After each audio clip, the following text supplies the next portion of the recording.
अनंत आस्था के केंद्र प्रभु महावीर के चरणों में वंदन। परम आदरणीय परम पूज्य युग प्रधान गुरुदेव के श्री चरणों में वंदन। अंतर विराजित मुनिषि के चरणों में सभक्ति वंदना। यहाँ उपस्थित धर्मानुरागी भाइयों और बहनों, किसी भी संयम की साधना के दो प्रमुख तत्व होते हैं। एक होता है विचार और दूसरा होता है आचार। विचार का अर्थ होता है सिद्धांत, कि जो व्यक्ति साधना कर रहा है वो किन सिद्धांतों पे साधना कर रहा है, उसकी श्रद्धा का विषय क्या है, ये होता है उसका विचार। और दूसरा होता है आचार, कि वो अपने जीवन यापन में किन मर्यादाओं का पालन करता है। हम एक साधु का उदाहरण ले ले तो साधु के लिए आचार होता है उसके कपड़े की सीमा, उसके बोलने का विवेक, उसका चाल चलन, वो कितने पात्र रखता है, कहाँ जाता है, किस घरों में जाता है, अपने नियमों के जितने भी ऐसे नियम साधु जीवन से जुड़े हुए होते हैं। साधु को लोज भी करना है, पैदल भी चलना है, गोचरी से अपने जीवन यापन करना है, आदि आदि जितने भी बातें हैं, ये सब आचार संबंधी बातें हो गई। और साधु का फिर विचार क्या है, सिद्धांत क्या है? तो सिद्धांत वो होते हैं जो भगवान ने निर्ग्रंथ होने केवल ज्ञानियों ने जो आगम के माध्यम से हमें बताया, जिनमें जैसे अहिंसा, अपरिग्रह, अनेकांत, ये सब सैद्धांतिक बातें हो जाती। धर्म क्या है, अधर्म क्या है, आत्मा के लिए क्या हितकारी है और क्या नहीं है, संबर क्या है, निर्जरा क्या है, तो ये जो तत्व संबंधी बातें होती है, ये सब सिद्धांतिक पक्ष में आ जाती हैं।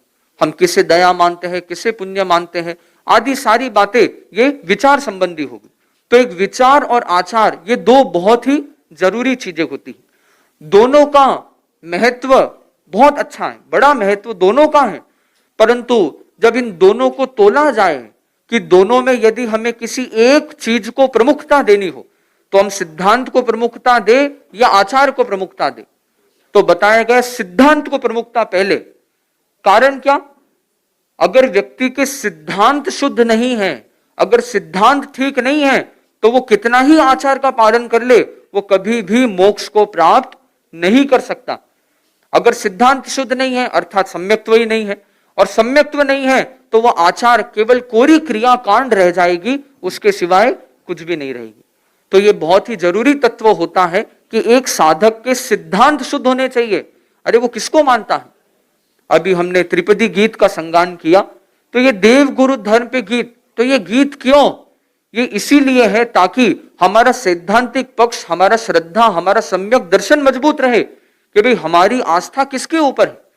पहला तत्व बताया गया जो था देव, कि हम भगवान किसे माने। आज भगवान किसी व्यक्ति का नाम नहीं है, भगवान एक गुण है, कि जो भी व्यक्ति वास्तव में गुणवान है, गुण संपन्न है, फिर चाहे उसका नाम कुछ भी हो, अब चाहे वो महावीर से जाना जाता हो, राम से जाना जाता हो कि हनुमान से जाना जाता हो, नाम कुछ भी हो, तो जो वास्तव में गुणवान है, जो वास्तव में धर्म का मार्ग बताते हैं, बस वे ही हमारे लिए भगवान है। जिन्होंने अपने कर्मों को क्षय किया है और आत्मा की अनंत शक्ति को प्राप्त किया है, बस वो हमारे लिए भगवान है, चाहे वो फिर कोई भी हो। तो ये हमारे लिए भगवान ये ही होते हैं। क्योंकि व्यवहार की दुनिया में तो भगवान की बहुत परिभाषा हो सकती है। अगर एक रोड पे गरीब व्यक्ति बैठा है, आप उसे 1 लाख रुपए देके आ जाओ, वो जिंदगी भर आपको भगवान मानेगा। पर तो इसका मतलब क्या वास्तव में भगवान बन जाओगे? नहीं। जब तक वो गुण नहीं होंगे तब तक कोई भगवान नहीं बन सकता। तो ये हमारा पहला विषय देव हो गया। दूसरा विषय होता है गुरु। भाई हम गुरु किसे माने? आज ये भी बहुत चिंतन का विषय होता है कि हम किस व्यक्ति को हमारे गुरु के रूप में चयनित करें। हमें प्रेरणा बहुत लोगों से मिल सकती है, हमें सिखाने वाले बहुत लोग हो सकते हैं। स्कूल में शिक्षक सिखाते हैं, आपके व्यापार आदि में आपके कोई हो सकता है, कोई सेठ आदि ने आपको तैयार किया, व्यापार सिखाया, वो आपको सिखाने वाला हो सकता है। पर उन सभी व्यक्तियों को हम गुरु का स्थान नहीं दे सकते। मैं जिस गुरु की बात कर रहा हूं, ये कोई शिक्षा गुरु की बात नहीं, ये धर्म के क्षेत्र में गुरु की बात है। तो हम गुरु किसे को कहेंगे? जो हमें वास्तव में तीर्थंकर द्वारा प्ररूपित धर्म का मार्ग जो बताते हैं, वो हमारे गुरु हैं, उन्हें हम गुरु मानते हैं। आज दुनिया में गुरुओं की कमी तो कोई है नहीं। आज ऐसी ऐसी बातें सुन के बड़ा आश्चर्य होता है कि लोग कैसे कैसे लोगों को गुरु मान लेते हैं। मुझे अच्छी तरह याद है, हम लगभग संभवतः 2014 के अंतिम महीनों में संभवतः दिल्ली में थे। उस समय हरियाणा के एक एक रामपाल बाबा का विषय चला था काफी। तो जब उसकी बातें सुनने में आई थी तो बड़ा आश्चर्य हुआ कि रामपाल बाबा स्वर्ग और मोक्ष दोनों की टिकट बेचता था, दोनों की टिकट। और जितना मुझे याद है शायद 5 लाख रुपए में स्वर्ग का टिकट था, 10 लाख रुपए में संभवतः मोक्ष का टिकट था। मैं बोला ये तो बड़ा सरल मार्ग है, हमें नहीं पता चला। तो ऐसे व्यक्तियों को भी गुरु मानने वाले होते हैं। कुछ लोगों की श्रद्धा होती है, अरे महाराज जिन लोगों ने घर बार छोड़ दिया, परिवार छोड़ दिया, पैसा छोड़ दिया, सब कुछ छोड़ दिया, भाई हमारे लिए तो सारे ही साधु है। ना, ये कहना एकदम गलत है। कोई भले घर बार छोड़ दे, कोई भले साधु का वेश स्वीकार कर ले, साधु के सारे आचार पाले, पर यदि उस व्यक्ति का सिद्धांत अगर शुद्ध नहीं है तो वो हमारे लिए साधु नहीं है। कोई सिर्फ आचार पालन करने से साधु नहीं बनता है। सबसे पहली चीज होती है सिद्धांत की शुद्धता, दूसरी चीज फिर उसका आचार। तो इन दोनों का जहां योग है वो ही हमारे लिए गुरु और वही हमारे लिए साधु साध्वी होने चाहिए। तो एकदम स्पष्ट परिभाषा है। तो हमारी धर्म समझ के वंदना केवल उन व्यक्तियों को होनी चाहिए जिनके जीवन में वास्तव में संयम है, जो वास्तव में महाव्रतों का पालन करते हैं, और उससे भी ऊपर जिनके सिद्धांत शुद्ध है। आपको एक बहुत महत्वपूर्ण बात बता रहा हूं, आप सभी लोग इस बात का जीवन में पूरा ध्यान रखना कि अगर कोई व्यक्ति अगर आचार में गलती कर दे, अगर मानो मैं अपना उदाहरण ले लूं, भाई मैंने कोई गलती कर दी, कोई दोष लगा दिया, मुझसे कोई गलती, छद्मस्त है, हम कोई भगवान तो नहीं है, गलती साधु से भी हो सकती है। तो अगर मुझसे गलती हो जाती है, आचार में अगर मेरे कोई दोष लग जाता है, तो इसका मतलब क्या हुआ? क्या मैं साधु नहीं रहा? अगर कोई साधु आचार में दोष लगा भी ले तो भी उसका साधुत्व कभी भी नहीं जाता है। उसके पास प्रायश्चित करके शुद्ध होने का अवकाश है। साधु प्रतिक्रमण करते हैं, प्रतिक्रमण भी एक प्रकार का प्रारंभिक प्रायश्चित है, फिर आगे जाके तपस्या आदि शोधन के ऐसे जो मार्ग है जिससे जो दोष हुआ उसका प्रायश्चित करके व्यक्ति शुद्ध हो सकता है। तो आचार संबंधी अर्थात अगर मेरा नियम है इतने हाथ ही कपड़े रखना, मैंने ज्यादा रख लिया, वो दोष जरूर है, पर वो ऐसा दोष नहीं है कि भाई जिससे मैं साधु ही नहीं रहूं। कुछ लोग की ऐसी धारणा होती है कि उन्होंने साधु साध्वियों को कुछ ऐसे बोलते हुए देख लिया, ऐसे करते हुए देख लिया, वो बोलते हमारा ये तो साधु ही नहीं, मैं तो इनको साधु ही नहीं मानता। ये बहुत बड़ी भूल है। लगभग कोई साधु किसी भी प्रकार की गलती करते, मोटा मोटी कुछ एक अपवाद है, उनको छोड़कर साधु से बड़ी गलती हो जाए। आगमों में बताया गया एक प्रकार का साधु ऐसा होता है जिसके पास इतनी जबरदस्त लब्धि होती है कि वो चक्रवर्ती की सेना को भी डंडे मार मार के भगा देता है। और अगर कोई साधु इतनी बड़ी सेना को डंडे मार मार के भगाने का काम कर दे तो भी बताया गया कि उसका साधुत्व जाता नहीं है, वो साधु ही रहता है, वो प्रायश्चित करके वापस शुद्ध बन सकता है। परंतु जब सिद्धांत विचार की बात करें तो विचार ऐसी चीज है कि विचार एक भी अगर गलत हो गया, आचार तो होने से साधुत्व नहीं चला जाएगा, पर एक विचार या एक सिद्धांत या एक भी धारणा अगर गलत हो गई तो सम्यक्त्व ही चला जाता है। फिर न तो व्यक्ति श्रावक रहेगा, न वो साधु रहेगा, न सम्यक्त्व, कुछ नहीं रहेगा, सब शून्य हो जाएगा। तो जो सिद्धांत का जो पक्ष है, विचार का जो पक्ष है, जो सम्यक्त्व का जो पक्ष है, वो हमारा इक्का है, वो एक नंबर है, वो इक्का है। उसके आगे शून्य लगेंगे तो उस इक्के तो मूल्य है। अगर वो इक्का हट जाए, सम्यक्त्व हट जाए, फिर कोई व्यक्ति कितना ही अच्छा साधु जीवन का पालन करे, कितना ही अच्छा श्रावकों की व्रत आराधना करे, तो भी उसका अगर सम्यक्त्व नहीं है तो उस आराधना का कोई विशेष अर्थ नहीं निकले। तो हमें इस दिशा में प्रयास करना चाहिए, पुरुषार्थ करना चाहिए कि हमारा सम्यक्त्व कितना शुद्ध है, हमारी श्रद्धा कितनी शुद्ध है। हमें कभी भी चमत्कार के विषय में फंसना नहीं चाहिए। चमत्कार की परिभाषा क्या होती है? चमत्कार का मतलब क्या? अगर सरल शब्दों में कहे, जो चीज हमारी समझ के परे हो उसको चमत्कार कहते हैं, जो चीज न समझ में आती है वो चमत्कार है। बाकी चमत्कार जैसी कोई चीज दुनिया में होती ही नहीं है। जब मुंबई में पहली बार ट्रेन चली थी, संभवतः वो ठाणे का जो रूट था अंग्रेजों के जमानों में पहली बार संभवतः जब ट्रेन चली, तो जैसे ही वो ट्रेन जब चली थी तो जो लोगों ने पहली बार अपने जीवन में देखा ट्रेन जैसी चीज को, वो लोग उसे बड़ी चमत्कार मानते थे। कितने लोग उसकी पूजा करने लग गए, आरती उतारने लग गए, कितने लोग डर के भाग गए, ये तो भाई कोई यमदूत का यान आ गया। तो ऐसा भी हुआ था। क्यों? क्योंकि लोगों के उसे जानकारी का अभाव था, इसलिए चमत्कार था। जैसे जैसे समझ में आ गई भाई नहीं ये तो हमारी यातायात का साधन है, तो आज कितने लोग ऐसे होंगे जो ट्रेन को चमत्कार समझते हैं? आज तो कोई चमत्कार नहीं समझता। क्यों? क्योंकि ज्ञान हो गया कि भाई ये तो चमत्कार नहीं, समझ आ गई तो चमत्कार नहीं। तो इसीलिए हम जितनी भी चमत्कार की घटनाएं सुनते हैं ये वास्तव में चमत्कार है ही नहीं, बस केवल हमारे समझ के परे है, इसलिए चमत्कार लगता है। और वही जब चीज उसके पीछे का विज्ञान समझ में आ जाए तो वो चमत्कार नहीं रहेगा। तो हमें कभी भी चमत्कार से आकर्षित नहीं होना चाहिए। चमत्कार करना कोई बड़ी बात नहीं है, जादूगर रोज ही चमत्कार करते हैं, पर हमने इस बात को समझ लिया नहीं ये तो हाथ की सफाई होती है, इसलिए हम उसको समझ लें ये तो वास्तविक चमत्कार नहीं है। तो ये समझ की सब सारा खेल ये समझ का है कि हम उस चीज को समझते हैं या नहीं समझते हैं। तो हमारा आकर्षण कभी भीड़ की तरफ ना हो, कभी चमत्कार की तरफ ना हो सकता है कि कोई ऐसा साधु भी संभव है जिसके पास कोई नहीं जाता है, उसके प्रवचन सुनने कोई नहीं जाता है, वो अकेला रहता हो, पर तो भी वो हो सकता है वो वास्तव में एक सच्चा साधु हो सकता है, संभव है ये बात। और ऐसा भी संभव है कि एक साधु के पास हजारों लाखों लोगों की भीड़ रहती है तो भी वो साधु न हो, ऐसा संभव है। तो इसलिए हमें कभी भीड़ से या चमत्कार को हमें हमारी कसौटी नहीं बनाना चाहिए कि भाई ये सच्चा साधु है, ये सच्चे गुरु है या नहीं है। हमें गुणों की परख करनी चाहिए। तो जो जौहरी होता है वो क्या देखता है, वो गुणों को देखता है। दो भाइयों का एक परिवार था, एक भाई की छोटी उम्र में मृत्यु हो गई, जो छोटा वाला भाई था उसकी मृत्यु हो गई। तो छोटे भाई के परिवार अर्थात उसकी घरवाली और उसका एक लड़का जो छोटा बच्चा था उस समय, उन्होंने अपना घर अलग कर लिया, अलग मकान ले लिया, बाहर रहने लग गए। और बड़ा भाई का परिवार वो मूल स्थान में अपने रहता ही था।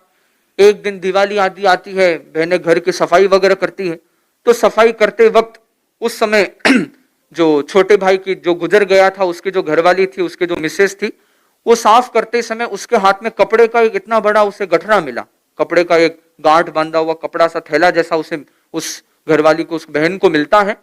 जब उस गठरे को खोलती है तो एकदम आश्चर्य में पड़ जाती है, बोले ये क्या, चमकते चमकते हीरे के टुकड़े, बोले इतने सारे हीरे। उसने कहा भाई हम तो गरीब जैसा जीवन जी रहे हैं और हमारे घर पे इतने सारे हीरे पड़े हैं। वो इतनी खुश हो गई, भाई आज से तो हमारी गरीबी समाप्त हो गई, भाई अब तो कोई कठिनाई नहीं, अब कंजूस का जीवन हमें नहीं जीना पड़ेगा। वो तुरंत अपने बच्चे को बुलाती है और बच्चे को कहती है कि भाई बेटा तू जा अपने बड़े पापा के पास, बड़े पापा हीरा का ही व्यापार करते हैं, तो ये गठरी लेकर जा और उन्हें कहो कि आप इसे बेच दो और जो भी पैसा आता हो हमें जरूरत का हमें दे दो, बाकी ब्याज पे रख दो, हमारा जीवन सरल हो जाएगा। वो बच्चा गठरी लेके अपने बड़े पापा के पास जाता है, छोटा था उस समय में। बड़े पापा कहते हैं बड़े पापा भाई मेरी मम्मी ने ये हीरे की पूरी ये गठरी भेजी है और मम्मी का ये आदेश है कि आप इसे बेच के पैसे ब्याज पे रख दीजिए जिससे हमारी सुख सुविधा में कोई बाधा न आए।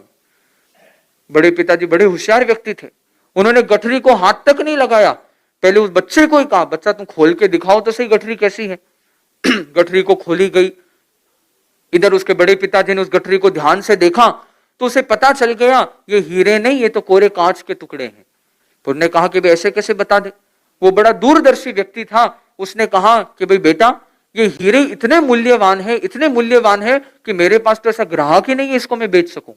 तो एक काम करो तुम इसे वापस बांध के अपने मम्मी को दे दो और कहना कि वो संभाल के रखे, अगर कोई ऐसा ग्राहक आएगा तो मैं जरूर इसे बेच दूंगा। बच्चा वापस गठरी बांध देता है और वापस जाके अपने माँ को सौंप दे।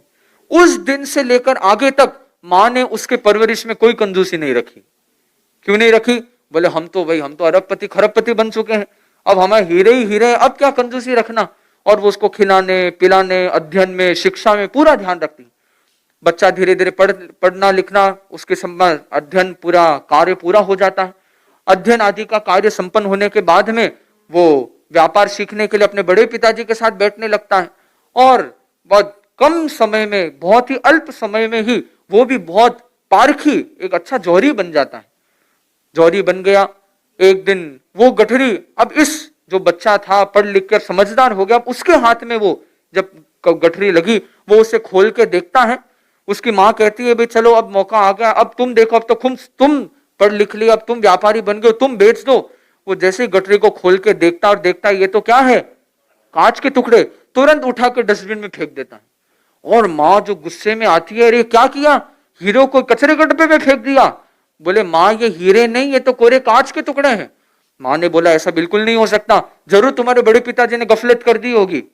तो बच्चा ने बोला, ना मेरे माँ, मेरे बड़े पिताजी ऐसे नहीं है, वो तो बड़े समझदार हैं। मैं जब उनके पास हीरे दिखाने लेकर गया था, उन्होंने तो हाथ तक नहीं लगाया। अब वो तुरंत जाता है अपने बड़े पिताजी के पास और कहता है कि बड़े पिताजी आप ये बताइए, आप तो जौहरी हैं, आपने तो पहले दिन देख लिया था, ये तो कांच के टुकड़े हैं, तो मुझे क्यों नहीं बताया? तो बड़े पिताजी बताते, अगर मैं बता देता तो आज तू यहां तक कैसे पहुंचता। तब उसे समझ में आया। तो आप देखिए, वो बच्चा जब तक अज्ञान में था, जब तक जानकारी का अभाव था, उसके लिए वो टुकड़े क्या थे? हीरे थे, बहुत कीमती चीज थे। जिस दिन वो पारखी बन गया, जिस दिन वो जौहरी बन गया, अब उसे वो क्या मालूम पड़ गए? पारखी। तो हमारी नजर कैसी होनी चाहिए? पारखी की तरह। चमक मत देखो, चमकने में तो हो सकता है हीरे से भी ज्यादा शायद कांच की चमक ज्यादा हो, वो सूर्य के किरणों को वो ज्यादा रिफ्लेक्ट करे, पर उसका अर्थ ये नहीं है कि वो मूल्यवान और बहुत कीमती चीज हो जाएंगे। तो इसलिए हमें चमक दमक में विश्वास नहीं रखनी चाहिए, अंदर गुणों तक जाना चाहिए कि भाई मैं जिसकी आराधना कर रहा हूं, क्या वो वास्तव में गुण संपन्न है और ये चीज क्यों जरूरी है। मैं वापस इस बात को दोहरा रहा हूं कि आचार मर्यादा में भूल होने पर श्रावकत्व या साधुत्व नहीं जाता है, उसे सुधार किया जा सकता है। परंतु सिद्धांत में अगर आप जो साधु है उसे असाधु मान लो, और अगर जो साधु नहीं है उसे साधु मान लो, धर्म को अधर्म मान लो और अधर्म को धर्म मान लो, हिंसा को अहिंसा मान लो, अहिंसा को हिंसा मान लो। एक छोटी सी धारणा, गलत धारणा, एक छोटी सी भूल, एक छोटी सी गलत सिद्धांत की स्थापना और आप सब कुछ गवा बैठोगे। इसलिए इस चीज में हमें विशेष जागरूकता रखनी चाहिए कि किसी भी प्रकार से हमारे सम्यक्त्व में कभी भी दोष नहीं लगना चाहिए। तो ये कब होगा? जब हम अध्ययन करेंगे। जब आप अध्ययन करोगे, साधु साधियों के जो फरमाते उस पर ध्यान दोगे। वरना आप देखिए, अगर लोगों ने वास्तव में बड़ी गहराई तक इस तत्व को समझा होगा तो आज स्टेज पे बैठने वाले 6 नहीं 60 संत होते। तो ठीक है, हर व्यक्ति के लिए वहां तक समझ पकड़नी मुश्किल हो सकता है, पर हम प्रयास करें, हम उतना तो नहीं, पर हम अच्छे दृढ़ श्रावक बने, जो केवल किसी के बातों में आने वाले नहीं होते हैं, वो सिद्धांतों को समझते हैं। मैंने पूर्व में एक प्रेरणा दी थी कि एक आचार्य महाप्रज्ञ जी की पुस्तक है भिक्षु विचार दर्शन, उस पुस्तक का हर जैनी को स्वाध्याय करना चाहिए। हो सकता है उसमें आचार्य भिक्षु का नाम हो या आचार्य महाप्रज्ञ जी का नाम हो, पर उसमें जो बातें लिखी गई हैं वो केवल आगम सम्मत बातें ही उसमें लिखी गई हैं। तो सभी जैनी व्यक्तियों को एक बार उसे पढ़ना चाहिए, उसका मन में उसकी आलोचना करनी चाहिए कि अरे मैं जो जिसे मान रहा हूं, उस पुस्तक को पढ़ने से आप वास्तव में जौहरी बन जाएंगे। आचार्य तुलसी की एक बहुत ही सुंदर रचना है जिसका नाम है जैन सिद्धांत दीपिका। संभवतः नीचे स्टॉल पे भी पुस्तक उपलब्ध रहती है। तो जैन सिद्धांत दीपिका पढ़े, वो तत्व ज्ञान की ऐसी पुस्तक है हम जिसमें जैन तत्व का सार समझ सकते हैं, जिससे हमारी श्रद्धा, हमारा सम्यक्त्व और मजबूत बन सकता है। क्योंकि सम्यक्त्व की एक छोटी भूल हमें बहुत भारी पड़ सकती है। एक आगम की एक वास्तविक घटना मैं आपको सुनाना चाहता हूं। हो सकता है आप लोगों ने अनेक बार सुनी भी होगी। ये घटना है एक सेठ जिसका नाम था नंदन मणिकार, राजस्थानी भाषा में नंदन मणिहारा नाम से प्रसिद्ध है। तो ये भगवान महावीर के समय की घटना है, वास्तविक घटना है, कोई काल्पनिक घटना नहीं। कि नंदन मणिहारा एक श्रावक था। पहले तो केवल एक सामान्य व्यापारी था। भगवान महावीर के संपर्क में आने के बाद, जो आज के समय में हम राजगिरी कहते हैं, उस समय में राजगृह नगरी थी, तो वहां पर रहने वाला एक बहुत ही बड़ा संपन्न व्यापारी था। भगवान महावीर के संपर्क में आने से वो श्रावक बन जाता है, 12 व्रतों को स्वीकार कर ले, सम्यक्त्वी भी बनता है, व्रती श्रावक भी बनता है और अपनी साधना वो कर रहा होता है। साधना करते करते अच्छा 12 व्रत लेने का मतलब होता है कि 12 व्रती श्रावक पोषद की आराधना करते हैं। पर्यूषण में तो विशेषकर हम प्राय देखते हैं कि रोज बहनों में तो मैं प्रतिदिन देख रहा हूं या लगातार पोषद होते ही है, और प्राय भाइयों में भी पोषद की आराधना चलती है। तो जो 12 व्रती होता है उसको अपने जीवन में हर वर्ष में पोषद करने की भी अनिवार्यता होती है। पोषद करना उसके लिए अनिवार्य होता है, तो ही उसका वो 11वां व्रत पूरा होगा, अन्यथा वो अधूरा रह जाएगा। तो इधर नंदन मणिहारा भी पोषद साधना करता। तो एक बार का ऐसा प्रसंग है कि एकदम भयंकर गर्मी का मौसम था। गर्मी के मौसम में उसने तेले का पचखान लेकर लगातार 3 दिन का पोषद ले लिया, अर्थात 72 घंटे, मतलब 8, 16 और ये 24 प्रहरी पोषद, 24 प्रहर का उसने पोषद स्वीकार कर लिया। एक दिन बीता, 2 दिन बीता, तीसरे दिन इतनी भयंकर प्यास लग गई, बाहर भयंकर गर्मी, इधर पोषद में एकदम चौवियार, ना कुछ खाना ना कुछ पीना, और प्यास में इतना तड़पने लग गया। और उस पोषद के दरमियान उसके मन में, कहते उसके विचार दूषित हो गए। आचार तो वो पाल रहा है, 12 व्रती श्रावक है, पोषद भी कर रहा है, पर विचार में, सिद्धांतों में भूल आ गई और उसके मन में ये धारणा बन गई, धन्य है वे लोग जो लोगों के लिए प्याऊ बनाते हैं, पानी की व्यवस्था करते हैं, बावड़ी की व्यवस्था करते हैं, वे सबसे बड़े पुण्य का काम तो वही कर रहे हैं, बोले धर्म तो वही है। और ऐसी धारणा नंदन मणिहारा बना देता है। वो मन ही मन पोषद में संकल्प कर लेता है कि जैसे मेरा पोषद पूरा होगा, मैं राजा शरणिक से आज्ञा लेके बड़ी सारी बावड़ी बनाऊंगा, बड़ी सारी एक पुष्करणी बनाऊंगा। पोषद जैसे तैसे वो पूरा करता है, पारणा वगैरह कर लिया, अच्छा साज सज्जा करके कुछ उपहार लेके राजा शरणिक के पास जाके आज्ञा लेता है कि राजन, मुझे एक बड़ी बावड़ी में लोगों के हित के लिए, लोगों के कल्याण के लिए बनाना चाहता हूं, तो आप उसकी मुझे स्थान और अनुमति प्रदान करें। राजा शरणिक आज्ञा दे देता है और वो एक बहुत अल्प समय में बड़ी सारी बावड़ी का निर्माण करता। बावड़ी भी ऐसी बनाई कि हर व्यक्ति के मुख मुख पे खाली नंदन मणिहारा का नाम, कि वे क्या काम किया। और नंदन मणिहारा भी बड़ा गर्व से उसका सीना चौड़ा होता है, मैंने कितना धर्म का काम किया, कितना पुण्य का काम किया। इस गलत धारणा से उसने अपना सम्यक्त्व खो दिया। बावड़ी भी ऐसी बनाई, एक दिशा में चिकित्सालय, एक दिशा में गैलरी, एक दिशा में अलंकारशाला, आदि आदि ऐसे, और इतना सुंदर लोगों के लिए मीठा ठंडा पानी पीने के लिए एक दिशा में स्नान घर, और इसने ऐसी व्यवस्था कर दी। और वो इतना आसक्त हो गया अपने बावड़ी के प्रति कि मैंने कितना धर्म का काम। अब देखिए, धर्म का काम नहीं था, ये तो संसार का कर्तव्य था। एक इंसान के लिए कुछ करता है तो उसका एक कर्तव्य है, वो कर्तव्य रूपी धर्म है, उसका अध्यात्म रूपी धर्म से कोई लेना देना नहीं। पर नंदन मणिहारा ने उसको अध्यात्म का धर्म समझ लिया, सम्यक तो गया ही गया, और उसकी ऐसी दुर्गति हुई कि जीवन के अंतिम समय में उसके शरीर में भयंकर रोग उत्पन्न हो गए, और वो बड़े तड़पते तड़पते मरकर उसी बावड़ी में मेंढक के रूप में जन्म लेता है, उसी बावड़ी के अंदर। अब वो मेंढक बनता है, मेंढक धीरे धीरे बड़ा होता है। आप देखिए, जानवर हमारी भाषा नहीं जानते, पर जानवरों में भी संज्ञाएं होती। संज्ञा से जब वो शब्द सुनते हैं तो ऐसी संभावना होती है, उन संज्ञा से निमित्त पाकर वो मति ज्ञान, श्रुत ज्ञान की सहायता से किसी जानवर को अपने पूर्व जन्म का ज्ञान हो सकता है।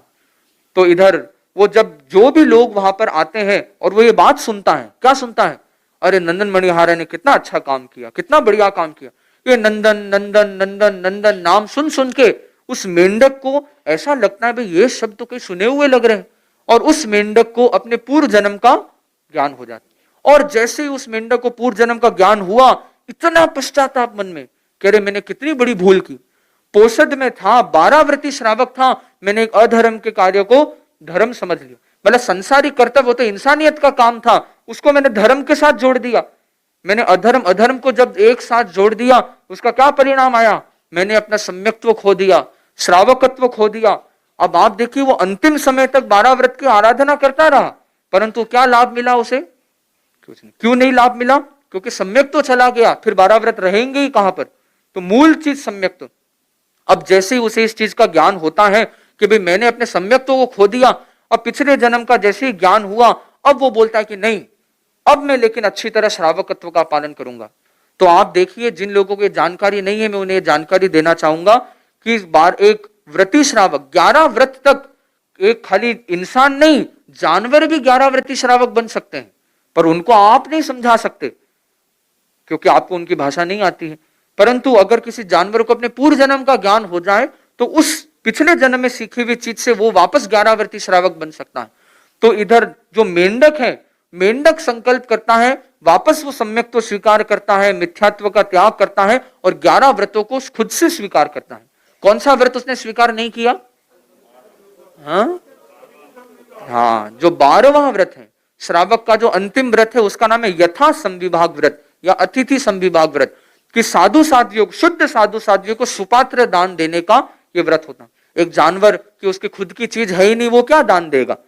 इस कारण से एक वो व्रत जानवरों के नहीं होता है, बाकी शेष 11 व्रत, 11 व्रत में पोषद भी आ गया। तो मेंढक ने, उस नंदन मणिहारा के जीव ने संकल्प लिया कि मैं जब तक जीऊंगा मैं बेले बेले पालना करूंगा। तो एक मेंढक होके वो 2 दिन का व्रत उपवास करता, तीसरे दिन पालना करता। और पालने में भी कितनी बड़ी बात है, कच्चा पानी नहीं पीता। तो आप बोलो पानी कैसे पीता फिर?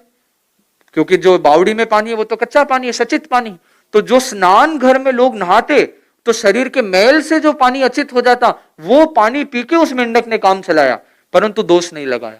ऐसे करके उस मेंढक ने वो 11 व्रत की अनुपालना कर रहा था। और जब उस मेंढक को पता चला भगवान महावीर राजगृह नगरी पधार रहे हैं, वो प्रवचन सुनने के लिए वहां पर जाता है। पर बीच रास्ते में राजा श्रेणिक की जब अपने सैनिकों के साथ वो आ रहा था, राजा श्रेणिक के घोड़ों के नीचे वो आ जाता है, कुचला जाता है, और उसके बस अंतिम समय आता है। तो अंतिम समय में वो संथारा भी स्वीकार करता, और संथारा स्वीकार करके फिर पहले देवलोक में जन्म लेता। तो यहां से और भगवान महावीर ने अपने परिषद को बताया अपने प्रवचन में, जो 32 आगमों में से एक आगम है जिसका नाम है ज्ञाता धर्म कथा। तो उस आगम में संभवतः यह आता है कि यही जो मेंढक है, नंदन मणिहारा का जीव है, ये अभी पहले देवलोक में है, वहां से मरकर ये वापस मनुष्य लोक में जन्म लेकर संयम स्वीकार करके मोक्ष भी चला जाएगा। तो आप देखिए, छोटी सी भूल सम्यक्त्व से मिथ्यात्व की ओर बढ़ गया। तो हमें इस चीज का पूरा ध्यान देना चाहिए। हम धर्म को समझे, अधर्म को समझे, जो सही चीज नहीं है। हो सकता है हम हर चीज छोड़ नहीं सकते। अगर आपको पता भी चल जाए भाई हम जो हमारे लिए खाना बनाते, हिंसा तो उसमें ही होती है, तो क्या आप, अगर आपने उससे समझ लिया कि आप खाना बनाना छोड़ दोगे, तो आपके लिए तो वो संभव नहीं है। आपको तो अपने जो भी दुनियादारी, अपने परिवार चलाने के लिए, व्यापार चलाने के लिए जो आवश्यक हिंसा है वो तो आपको करनी पड़ेगी, आपके लिए अनिवार्यता है। पर यह समझ हमारे मन में कम से कम होनी चाहिए, भाई मैं जो कर रहा हूं ये अपने दायित्व पालन के लिए, अपना परिवार चलाने के लिए कर रहा हूं, ये धर्म का काम नहीं।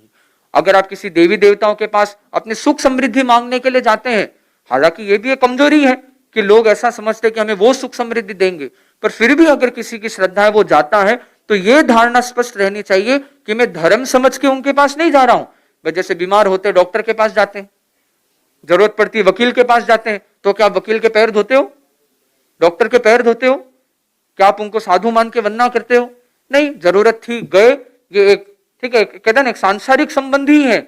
उसी प्रकार हमें सुख समृद्धि चाहिए तो लोग देवी देवताओं के पास जाते हैं, उनकी अर्चना करते हैं, उनको प्रसन्न करने का प्रयास करते हैं कि वो उन्हें सुख समृद्धि दे। पर इसका आध्यात्मिक आत्महित धर्म से इसका कोई सीधा संबंध नहीं है। तो ये सम्यक तो सदा हमारा पुष्ट रहे, क्योंकि इस चीज को अगर हमने खो दिया तो हम पता नहीं कितने समय तक हम वापस इस संसार के जन्म मरण के चक्र में रुलते रहेंगे, डूबते रहेंगे। इसलिए आचार्य तुलसी ने बड़ा सुंदर फरमाया, दुर्लभ चिंतामणि सम पायो प्राणी ओ मानव अवतार। ओ मानव अवतार चेतन क्यों खोवे बेकार। दुर्लभ चिंतामणि सम पायो प्राणी ओ मानव अवतार। तो हमारी आत्मा किस प्रकार कैसे कैसे मिथ्यात्व के कारण कैसे कैसे गतियों में दुख भोग चुकी है। बड़ी इसमें सुंदर यात्रा है। ढोर हुयो जब परवशता में, ढोर का अर्थ होता है जानवर। ढोर हुयो जब परवशता में, ढोयो भारी भार। जंगल में जद बन्यो जिनावर, थारी हुई शिकार। दुर्लभ चिंतामणि सम पायो प्राणी ओ मानव अवतार। कितनी बार हम जब जानवर रूप में जंगल में थे, हमारा शिकार किया गया, हमें हमारी चमड़ी उतारी गई, खाल उतारी गई, कितना दुख हमने वो सहन किया है। कितनी बार तू मरियो गर्भ में, जननी ने संहार। काट काट कर बारे काढ़ो हा दुख हृदय विकार। दुर्लभ चिंतामणि सम पायो प्राणी ओ मानव अवतार। कितनी बार हमें पिछले जन्मों के हमारी माताओं ने गर्भ में हमें मारा होगा, काट काट के किस प्रकार हमें छिन्न भिन्न करके हमारा बाहर निकाला, ऐसे कष्ट को भी हमने सहा। इसी प्रकार हमने नरक में भी कितनी यातनाएं सहन की होगी। तज जंजाल हाल ही कर तो परम तत्व स्यो प्यार। जाग जाग दे झालो सतगुरु तुलसी तारण हार, दुर्लभ चिंता मणि सम पायो, प्राणी ओ मानव अवतार, ओ मानव अवतार, चेतन क्यों खोवे बेकार, दुर्लभ चिंता मणि सम पायो, प्राणियो मानव अवतार। तो हमें इस मनुष्य जन्म में अपने सम्यक्त्व को सुरक्षित रख, पहली सीढ़ी हमारी है सम्यक्त्व को सुरक्षित रखना। तो हम आगे के क्रम में आज यथानुकूलता संतों के द्वारा हम सम्यक्त्व दीक्षा का भी उपक्रम आज संभव हो सकेगा। तो आप सभी लोगों को आप मोटा मोटी तत्व तो समझ ही चुके हैं। तो एक सामान्य जो पहली सीढ़ी होती है साधना की, उसके पचखांड भी हम संतों से आगे कर पाएंगे। तो हमें इस दिशा में अपनी सम्यक्त्व को पुष्ट रखकर आगे फिर साधना, एक बार सम्यक्त्व आ गया, फिर श्रावकत्व, और फिर कभी जीवन में ऐसा अवसर आ जाए, इस जीवन में नहीं तो कभी अगले जीवन में साधु बनने की भी कामना हमेशा रखनी चाहिए, भावना हमेशा भानी चाहिए। भाई इस जीवन में नहीं बन सके तो क्या बात है, भाई आगे कभी ऐसा अवसर आए। ये श्रावक का मनोरथ होता है कि मैं कब परिग्रह मुक्त बनूं, कब मैं अणगार बनूं। तो ये हमें सदा रोज आप लोगों को भावना भानी चाहिए।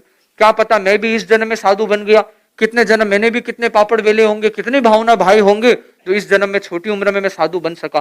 तो इस प्रकार हम आगे साधना की दिशा में आगे बढ़ते रहे। इसी भावना के साथ अपनी वाणी को यही विराम देता हुआ ओम।